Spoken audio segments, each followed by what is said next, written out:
الحمد للہ رب العالمین والصلاة والسلام علی النبی الکریم اما بعد۔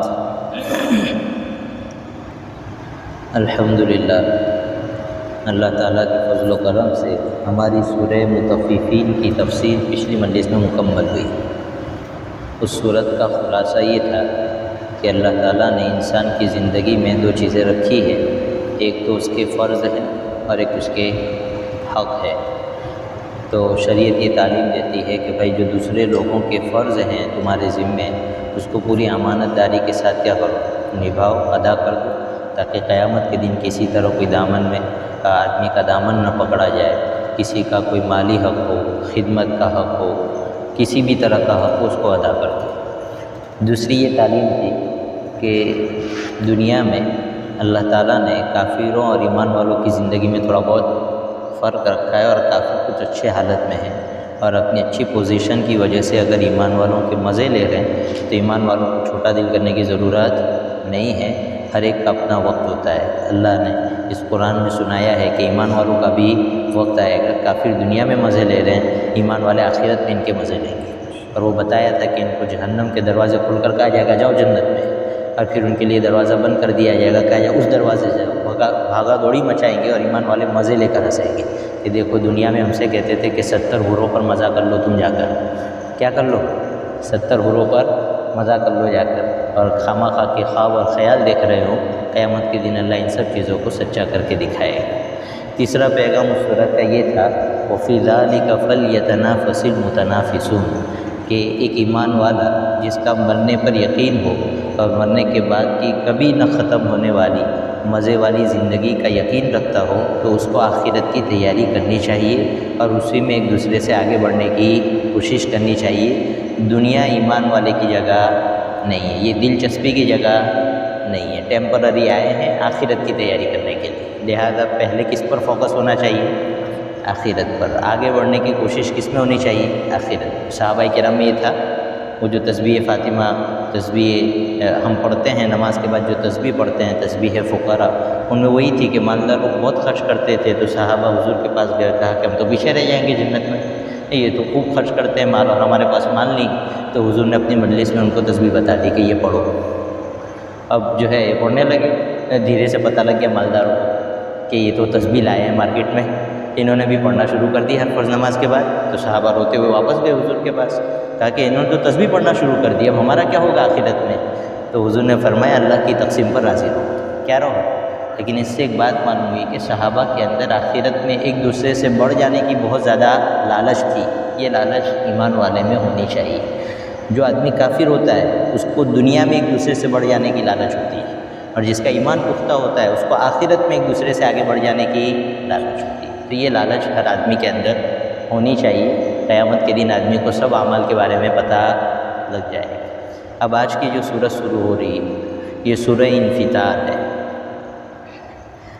عام جو طریقہ ہے قرآن کریم کا وہ یہی ہے کہ وہ بار بار ایک چیز کو ریپیٹ کر کے سناتا ہے تاکہ وہ کہاں ہو جائے، دل میں اتر جائے۔ الگ الگ انداز میں سناتا ہے تاکہ دل میں اتر جائے۔ اور آج کی سائنس بھی یہ کہتی ہے کہ ایک بات کو بار بار دہرانا یہ کوئی بری بات نہیں ہے، بلکہ جن لوگوں کی عقل صحیح ہے اور جن کے دل سلامت ہے وہ اس بات کو مفید سمجھتے ہیں، یعنی نفع والی سمجھتے ہیں کہ اس میں بینیفٹ ہے۔ سامنے والے کو بات پوری طرح کیا ہو جاتی ہے، وہ یعنی اس بات کو سن کر سیٹسفائی ہو جاتا ہے۔ کوئی شبہ ہو تو دوسرے انداز میں بات کہی جائے گی تو سوال اس کے اندر سے ختم ہو جائے گا۔ اس لیے قرآن کریم 3 عقیدوں پر، ایک تو اللہ ایک ہے، آپ صلی اللہ علیہ وسلم کی رسالت سچی ہے، اور مرنے کے بعد دوبارہ زندہ ہونا ہے، اس کو الگ الگ انداز میں سمجھاتا ہے قرآن کریم۔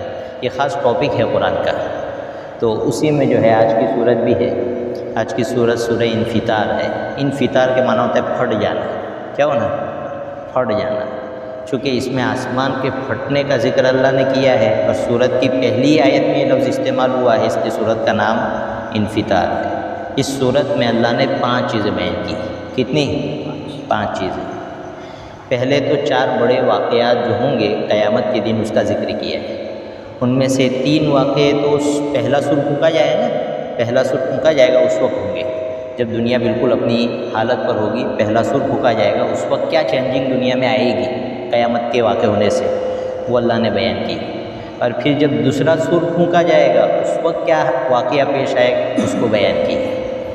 تو پہلی بات یہ ذکر کی۔ دوسری بات ذکر کی ہے کہ لوگ جو ہے قیامت کا انکار کرتے ہیں، کافی لوگ انکار کرتے ہیں کہ بھائی مرنے کے بعد دوبارہ زندہ نہیں ہونا ہے۔ تو اللہ شکایت کر رہے ہیں بندوں سے کہ تمہارا پورا جسم میری قدرت کا کیا ہے؟ آئینہ ہے، پھر کیسے انکار کرتے ہو؟ آیت آئے گی تب کھل کر سمجھائیں گے۔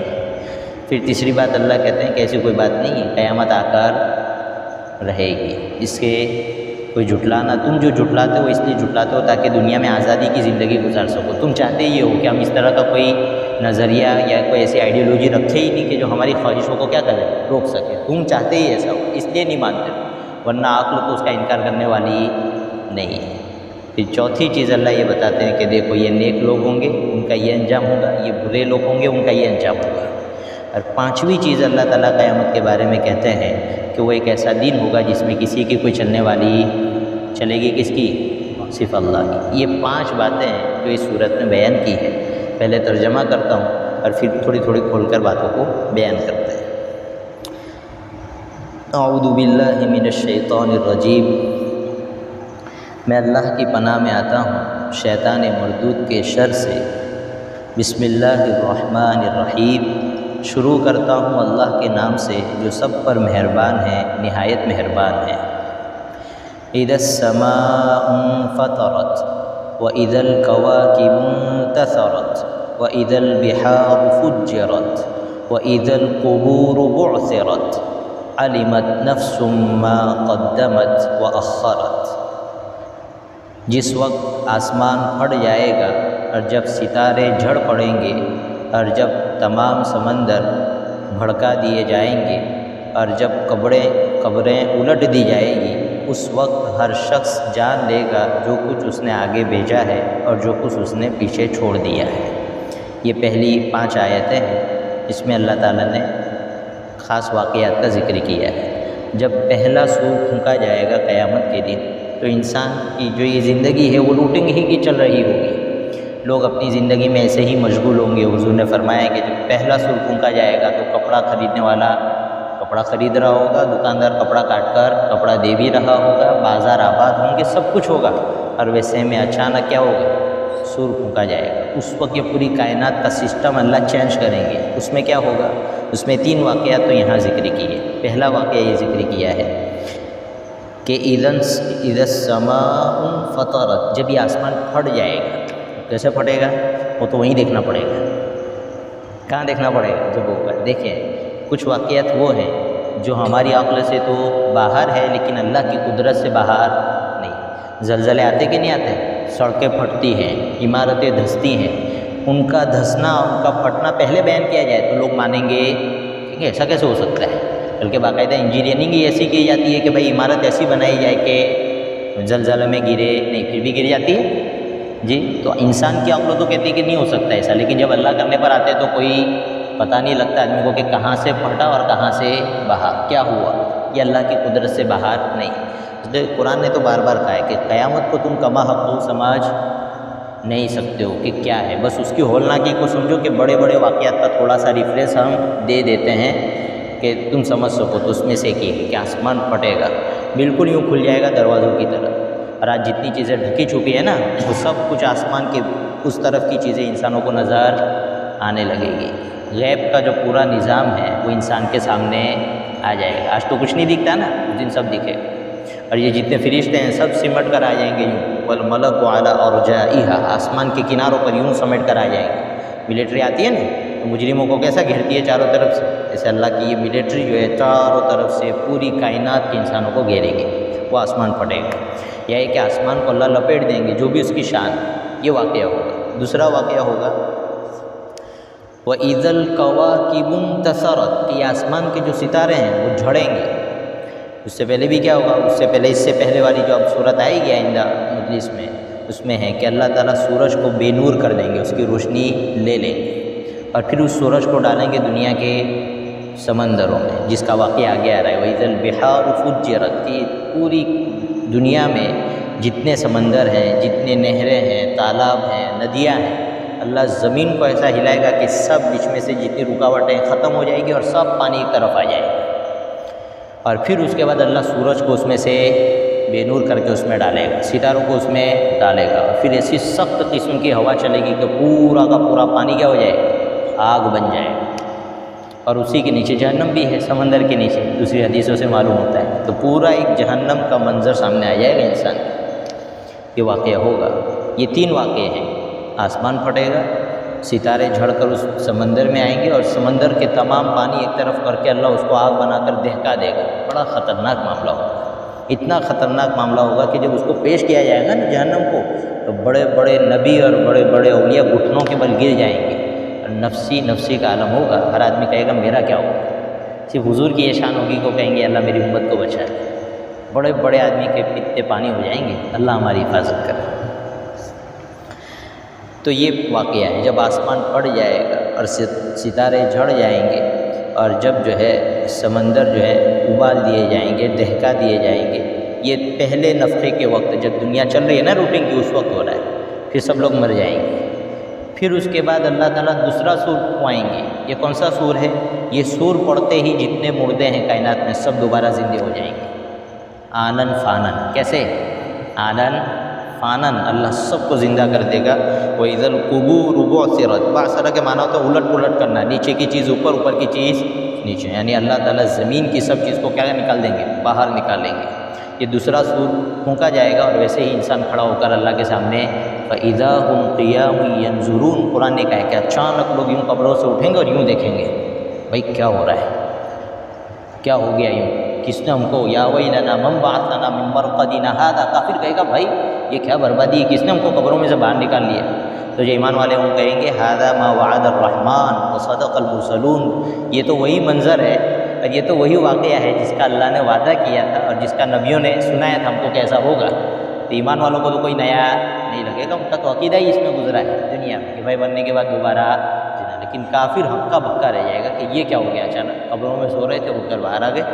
اس کے بعد جو ہے علمت نفس ما قدمت واخرت، جب حشر کے میدان میں کھڑا کر دیا جائے گا تو قرآن کہتا ہے ہر شخص کو اپنے اچھے اور برے اعمال کا علم ہو جائے گا۔ کیا ہو جائے گا؟ کتنے پانی میں تھے نا وہاں پتہ لگے گا۔ دنیا میں تو آدمی بہت زیادہ جو ہے نفس اور شیطان کے دھوکے میں رہتا ہے، بہت اپنے آپ کو اچھا سمجھتا ہے۔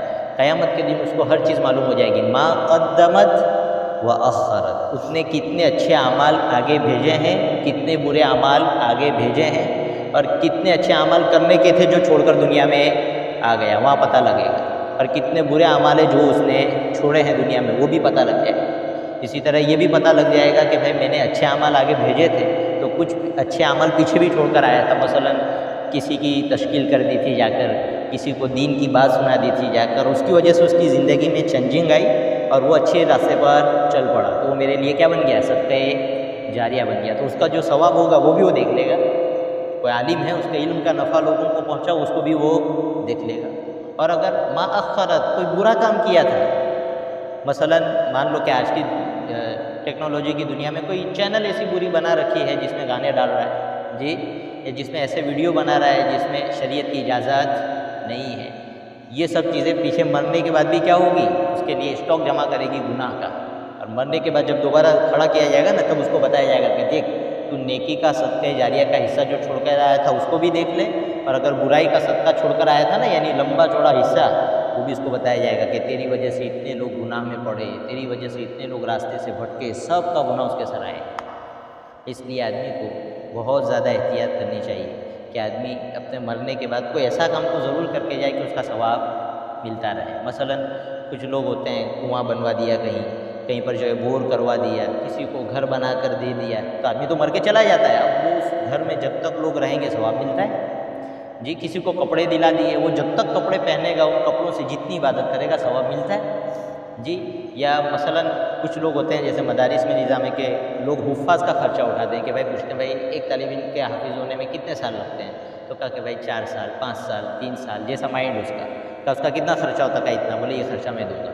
اب اس نے وہ خرچہ تو دے دیا، ٹیمپرری تھا، ختم ہو گیا، لیکن وہ حافظ زندگی بھر جتنا قرآن پڑھے گا اور پڑھائے گا سب کا ثواب اس کو مل رہا ہے۔ یہ ہے ما اخرت، پیچھے جتنے اعمال کا ایک سلسلہ اچھے یا برے اعمال کا چھوڑ کر آیا تھا نا، پورا حصہ اس کے حصے میں آتا رہے گا۔ ماں باپ ہے، اس نے اپنے بچوں کو کیا بنا دیا؟ عالم بنا دیا، تو باپ تو چلا گیا دنیا سے، اب یہ بچے کی نیکی کے تمام عمل اس کے حق میں پہنچ رہے ہیں، صرف اس لیے پہنچ رہے ہیں کہ ماں باپ نے اس کو کہاں ڈالا تھا؟ اچھے راستے پر ڈالا تھا، اور بچے کے تھرو جتنے بھی چین چلے گی نا کہ جتنی نیکی کی وہ سب کی سب چین اس کے پاس پہنچے گی۔ یہ ہے ما اخرت۔ اور برے عمل کیے تھے، خود مثلا بے نمازی ہے، اولاد پر بھی توجہ نہیں دی، بیٹوں کو بھی جو ہے اچھی خاصی انگلش پڑھائی، دنیا کی تعلیم دی، لیکن کوئی نیکی کا راستہ نہیں سکھایا، خود حرام کا کماتا رہا، بیٹوں کو بھی سود کے بیوپار میں ڈال دیا۔ تو اب یہ تو جائے گا کباڑے میں، بچہ بھی جائے گا، اور بچہ جائے گا نہیں صرف بلکہ یہ کہے گا اللہ اس نے گمراہ کیا، یہ میرا باپ، تھوڑا اس کو زیادہ سپاٹے بجانا، قرآن یہ کہتا ہے کہ وہ بچے کہیں گے کہ اللہ انہوں نے ہم کو گمراہ کیا ہے، ان کو تم ڈبل عذاب دینا، ربنا آتہم ضعفین من العذاب، ان کو ڈبل عذاب دینا، اس لیے کہ انہوں نے ہماری فکر نہیں کی کہ ہمیں اچھے راستے پر ڈالتے۔ اس لیے قیامت کا معاملہ اتنا آسان نہیں ہے، جس نے اپنی اولاد کو سیدھے راستے پر ڈال دیا قیامت کے دن خوش ہو جائے گا، اور جس نے اولاد کو غلط راستے پر ڈال دیا وہ اولاد جو ہے جان کا وبال بن جائے گی آدمی کے لیے۔ بہرحال یہ ہے ما قدمت و اخرت، کہ اچھے اعمال کا سلسلہ پیچھے چھوڑے گا، اس کو بھی قیامت میں مرنے کے بعد تو نہیں دیکھ رہا ہے لیکن قیامت کے بعد دیکھ لے گا، برے اعمال کا سلسلہ چھوڑا ہے تو اس کو بھی آگے جا کر دیکھ لے گا۔ یہ ہو گیا نفخہ ثانیہ کے بعد کا حصہ۔ پھر قرآن کہتا ہے، قیامت کا تذکرہ آیا نا، تو کچھ لوگ مرنے کے بعد کو مانتے نہیں، کیا امپاسبل ہے، کیسے ہو سکتا ہے، مرنے کے بعد آدمی کیسے زندہ ہو جائے، مرنے کے بعد تو زندگی ختم ہو گئی، تو جنت کے مزے کیسے لے گا، یہ کیسے لے گا، اپنی عقل کی بنیاد پر سوال کرتا ہے آدمی۔ تو اللہ کہتا ہے یا ایھا الانسان ما غرک بربک الکریم الذی خلقک فسواک فعدلک فی ای صورت ما شاء رکبک، کہ انسان تجھے اپنے اس پروردگار سے کے معاملے میں کس چیز نے دھوکے میں ڈال رکھا ہے جو بڑا کریم ہے، الذی خلقک، جس نے تجھے پیدا کیا، فسواک، پھر تجھے ٹھیک ٹھیک بنایا، فعدلک، اور پھر تجھے معتدل بنایا، اور جس شکل و صورت میں چاہا تجھے اس میں جوڑ کر پیدا کیا۔ اس میں کیا کہہ رہے ہیں اللہ تعالیٰ؟ اللہ تعالیٰ یہ کہہ رہے ہیں وہ لوگ جو اللہ تعالیٰ کی مرنے کے بعد دوبارہ زندہ کرنے کی قدرت کا انکار کرتے ہیں، اللہ ان کو یہ کہتے ہیں کہ چلو اس بات کو تو چھوڑو، وہ تو تم جب دیکھو گے تب دیکھو گے، ذرا یہ دیکھو کہ ہم نے تمہیں بنایا ہے۔ کوئی انسان اس بات کا دعویٰ نہیں کرتا ہے کہ ایک انسان کو دوسرا انسان بناتا ہے، سب یہ مانتے ہیں کہ ایک بڑی ہستی ہے جو انسانوں کو پیدا کرتی ہے۔ کوئی نہیں مانتا ہے کہ ماں کے پیٹ میں کوئی کمپنی جو ہے اس کا پروڈکٹ چل رہا ہے اور وہ کچھ بنا رہی ہے، سب مانتے ہیں کہ ایک خالق ہے جو ان کو کیا کرتا ہے، پیدا کرتا ہے۔ اللہ یہ کہہ رہے ہیں کہ ذرا اپنی پیدائش پر غور کرو، منی کے نطفے سے بنایا تم کو، اور پھر بنا کر جسم بنایا تو اس کا ایک خاص بیلنس رکھا ہے، تو تمہارے جسم میں جتنے شیپ ہے اور جتنے اعضاء ہے، جسم کے جتنے پارٹس ہے، اس کی جتنی لمبائی، چوڑائی، پتلا پن، یہ سب چیزیں ہیں، یہ ایسا بیلنس والی چیز ہے کہ ہمارے سوا کوئی اور ایسا پیدا بولیے نہیں کر سکتے۔ اور اس میں اللہ یہ کہہ رہے ہیں کہ بھائی اس میں یہ بھی دیکھ لو، پورا میڈیکل سائنس آ جائے گا اس میں، کہ جس کو جتنا ہونا چاہیے اتنا ہی رکھا ہے، لہذا آنکھ سے دیکھنے کے جو پاور ہے نا، تو اللہ نے جو ایک خاص اندازہ بنایا نا اسی کے مطابق پیدا کیا، اس سے ذرا 1 انچ آگے پیچھے ہو جائے گا نا تو روشنائی ختم ہو جائے گی آدمی۔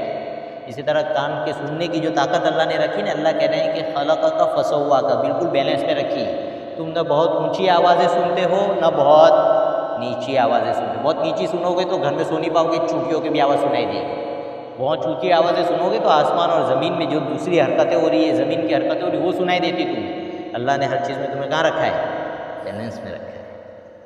تمہارے اعضاء بنائے تو یہ نہیں ایک ہاتھ تو یوں جا رہا ہے لمبا اور دوسرا چھوٹا ہے، ناک یہاں تک آ رہی ہے، ایک ہونٹ اوپر جا رہا ہے اور ایک بالکل چپکا ہوا ہے۔ اللہ کہہ رہے ہیں ہر چیز کو ہم نے بیلنس میں رکھا ہے، ایک کان یہاں تک ہے اور دوسرا کان سکڑا ہوا ہے، ایسا نہیں بنایا۔ ہر چیز کے، ہر انسان کے اعضاء کو ہم نے بیلنس کے ساتھ بنایا، اور پھر فعدلک، اور بنایا تو پھر جو آدمی کی طبیعت ہے نا اس کے مزاج کو بھی اللہ نے بیلنس میں رکھا ہے۔ کس میں رکھا ہے، بیلنس میں، ہر چیز میں بیلنس میں اللہ نے رکھا ہے۔ کہہ رہے ہیں کہ اس جیسا اندازے کے ساتھ ہماری طرح کوئی بنا نہیں سکتا۔ پھر اس کے ساتھ اندر جو صلاحیت کا، کوالیفیکیشن کا خزانہ اتارا ہے اللہ نے، ویسا تو کوئی نہیں پیدا کر سکتا۔ لوگوں نے روبوٹ تو بنا لیے لیکن انسان جیسی صلاحیت اس میں نہیں ڈال سکتی۔ انسان کی صلاحیت دیکھو کہ اس نے روبوٹ بنا لیے۔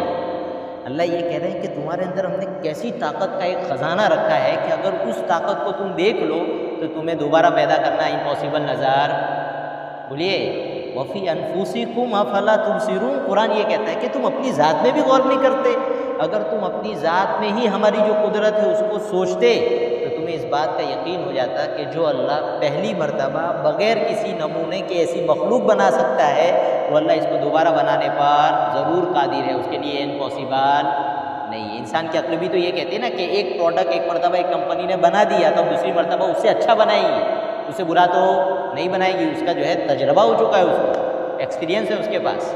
تو اللہ یہ کہہ رہے ہیں کہ انسان کی عقل کی بیس پر بھی تو سمجھو کہ اللہ کے لیے اب دوبارہ پیدا کرنا مشکل نہیں ہے۔ جب دوبارہ پیدا کرنا مشکل نہیں ہے تو پھر آخرت کا انکار کیسے کرتے ہو؟ یہ بات تو یہ تو آخرت کے انکار کرنے والوں کو سمجھایا ہے۔ دوسرا ان لوگوں کو اللہ سمجھا رہے ہیں جو آخرت کا تو انکار نہیں کرتے، یعنی آخرت کو مانتے ہیں، یعنی ہم لوگ مسلمان ہیں، لیکن 24 گھنٹے کی زندگی میں اللہ کے احکام کو اگنور کر کے گھومتا ہے آدمی۔ تو اللہ یہ کہہ رہے ہیں کہ بھائی تھوڑا سوچو، تم پر کوئی دنیا کی زندگی میں احسان کرے تو اس کی تھوڑی تو شرم رکھتے ہو کہ نہیں رکھتے ہو؟ جی اللہ کہہ رہے ہیں کہ اپنی ابتدا کو دیکھو کہ تم منی کا نطفہ تھے اور اتنا باعزت انسان ہم نے تمہیں بنا دیا، صلاحیتیں اور کوالیفیکیشن ہم نے تمہیں دی ہے، کس منہ سے کماتے ہو، کس آنکھ سے دیکھتے ہو، کس پاؤں سے چلتے ہو، کس ہاتھ سے کھاتے پیتے کام برا کرتے ہو، یہ سب تو ہم نے تم کو دیا ہے، پھر کس منہ سے ہماری نافرمانی کرتے ہو؟ قرآن یہ کہہ رہا ہے کس منہ سے نافرمانی کرتے ہو؟ اور پھر تمہاری ابتدا یہ اور انتہا کیا ہے کہ تمہیں دوبارہ وَإِذَا الْقُبُورُ بُعْثِرَتْ، تمہیں دوبارہ کھڑا ہو کر کہاں جانا ہے؟ اللہ کے سامنے جانا ہے۔ تو دو جہت ہے، ایک تو یہ ہے کہ اللہ کے ڈھیر سارے احسان ہیں جس کا تقاضا یہ ہے کہ آدمی اللہ کو مانے۔ چلو طبیعت بدماش ہے اور احسان کی شرم بھی رکھتا ہے تو کم از کم حساب کتاب کا تو خطرہ ہونا چاہیے آدمی کو کہ تم چھوٹنے والے نہیں ہیں، دوبارہ ہمارے سامنے کھڑے ہونے والے، پھر گناہ کیوں کرتے ہو درمیان کے پیریڈ میں؟ گناہ مت کرو، قرآن یہ کہتا ہے۔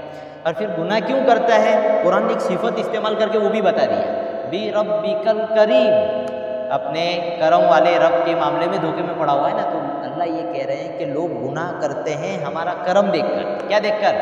کہ ہم جسٹ فوراً سزا نہیں دیتے۔ کیا نہیں دیتے؟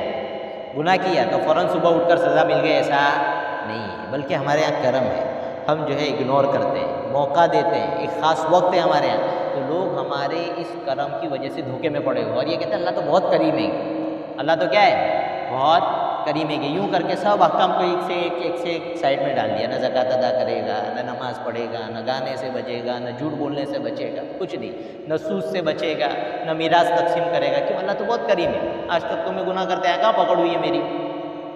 حسن بصری رحمۃ اللہ علیہ فرماتے ہیں کم من مغرور تحت الستر وهو لا یشکر، کہ بہت سارے ایسے لوگ ہیں جو اللہ کی ستاری کے تحت جی رہے ہیں، ان کو علم نہیں ہے اس کا کہ اللہ ستاری کر رہا ہے، لیکن حضرت شاہ صاحب فرماتے ہیں کہ یہ جو اللہ کی وہ ہے ایک صفت ہے کریم، صرف اس پر نظر کر کے گناہ کرنا یہ بہت بڑا دھوکہ ہے۔ کیوں؟ اس لیے کہ یہ تو اللہ کی ایک صفت ہے، اس کے علاوہ دوسری صفت بھی تو ہے، اللہ منتقم ہے۔ کون ہے؟ اللہ منتقم ہے، بدلہ لینے والا ہے۔ کیسا ہے؟ اب جس نے پوری زندگی دھجیاں اڑائی اور ایک آنے کی اور ایک روپے کی بھی ویلیو نہیں دی ہو اللہ کی، اللہ کے احکام کی اور اللہ کے رسول کی بات کو اتنی ویلیو نہ دی ہو تو کیا اس کو اللہ یوں ہی چھوڑ دے گا؟ ایسا نہیں۔ لیکن اللہ کیا ہے؟ ساتھ میں حکیم بھی ہے۔ کیا مطلب؟ ہر ایک وقت، ہر چیز کا ایک وقت اللہ نے مقرر کر کے رکھا ہے کہ کب کس کو سپاٹے بلانے کے ہیں اور کب کس کی پکڑ کرنے کی، اللہ کا علم میں سب کچھ ہے۔ سمجھ میں آ گیا؟ اس لیے آدمی گناہ کر کے اللہ کے کرم کو دیکھ کر کے آج تو پکڑ نہیں ہوئی تو اب کہاں پکڑ ہونے والی؟ یوں پر اللہ کہہ رہے ہیں کہ اس دھوکے میں پڑے مت رہو، صرف یہ مت سنو کہ میں قریب ہوں، ساتھ میں یہ بھی جانو کہ میں منتقم بھی ہوں، میں پکڑ کرنے والا بھی ہوں، لیکن میری پکڑ کا ایک وقت متعین ہے، لہذا دھوکے میں مت پڑے رہو، بلکہ کیا کرو؟ اچھے اعمال کرو اور توبہ کرو۔ یہ قرآن کریم پتہ نہیں ایسا ایک لفظ ایسا ہوتا ہے کہ اس کے پیچھے معلومات کا اتنا بڑا خزانہ ہوتا ہے۔ تو اللہ نے یہ صفت خاص اپنے لیے چوائس کی، یہاں پہ ربک کریم، کہ اپنے کریم رب کے معاملے میں دھوکے میں پڑے ہو، یعنی اس کے کرم ہی کی وجہ سے پڑے ہو۔ اگر سپاٹے پڑتے نا، رات کو گانے سنا بہرا ہو گیا صبح میں تو دوسری مرتبہ گانے نہیں سنے گا۔ مطلب مان لو کہ ایسا سسٹم ہوتا ہے کہ گانا سنتے ہی 8 گھنٹے کے لیے یہاں سے ڈسکنیکٹ ہو گئی، سننے کا پاور کیا ہو گیا؟ ختم ہو گیا۔ یا ناچ دیکھنے کی وجہ سے یا بری چیز دیکھنے کی وجہ سے آنکھوں کی دیکھنے کی طاقت اللہ 5 گھنٹے کے لیے لے لیتے تو دوبارہ گناہ نہیں کرتا۔ جب پتہ بھی لگ جاتا نا یا غلط چیز پہ نظر ہو تو آنکھوں پہ پٹی باندھ لیتا ہے انسان۔ لیکن معاملہ کیا ہے کہ اللہ ڈھیل دیتے ہیں تو آدمی یہ سمجھتا ہے کہ اللہ تو بہت کریم ہے، کہ کچھ نہیں کہیں گے، نہیں، ایسا نہیں ہے۔ اللہ قرآن یہ کہتا ہے کہ بیلنس کے ساتھ چلو۔ کس کے ساتھ؟ اللہ کا کرم تو بہت بڑا ہے، جس کو معاف کرنا چاہے تو وہ 70 سال کے بوڑھے کو بھی معاف کر دے گا، لیکن قانون قانون ہوتا ہے۔ کیا ہوتا ہے؟ ہمیشہ قانون پر آدمی چلتا ہے، لاگ وقت پر ہمیشہ بھروسہ، لاگ وقت ہمیشہ کام لگتی نہیں۔ تو امید تو یہ رکھے اللہ معاف کر دیں گے، لیکن اس کی وجہ سے ہمت نہیں کرنی چاہیے گناہ کرنے کے آدمی کو، اس لیے کہ اللہ کی پکڑ بہت زیادہ سخت ہے۔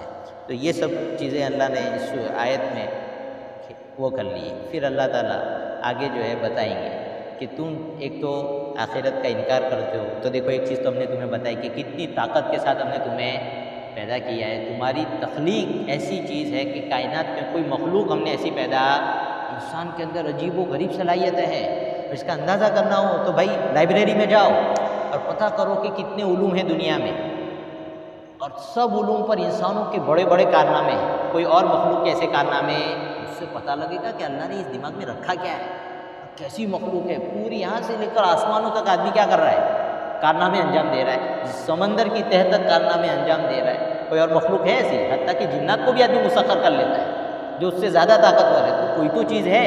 یہی تو وجہ ہے کہ اللہ نے انسان کو پیدا کیا، تو قرآن میں اللہ نے اپنی تعریف کی ہے، فَتَبَارَكَ اللَّهُ أَحْسَنُ الْخَالِقِينَ، کہ بڑی عظمت اور عالی شان ہے وہ ذات جو سب سے بہترین پیدا کرنے والی۔ انسان کو پیدا کرنے کے بعد اللہ نے اپنی تعریف کی ہے کہ انسان ایک ایسا پروڈکٹ ہے مارکیٹ میں کہ اس کو دیکھ کر کوئی آدمی ہماری ذات کا انکار کر ہی نہیں سکتا ہے، اور جو اپنے آپ کو پہچان لے تو وہ ہمارے ساتھ نافرمانی کا معاملہ بھی نہیں کر سکتا۔ جی وہ غریب مخلوق ہے۔ اب آگے اللہ تعالیٰ کہیں گے یہ سب تمہارے ڈھکوسلے ہیں کہ تم یہ مانتے نہیں ہو کہ آخرت میں پکڑ ہوگی، باقی ہم نے تو پورا سسٹم بنا رکھا ہے تمہیں پکڑنے کا۔ آگے اللہ تعالیٰ آئندہ جو ہے آیات میں سنائیں گے کہ ہم کیسے پکڑیں گے۔ اللہ تعالیٰ ہماری حفاظت فرمائے، نیکی کے راستے پر چلنا آسان فرمائے۔ سبحان اللہ۔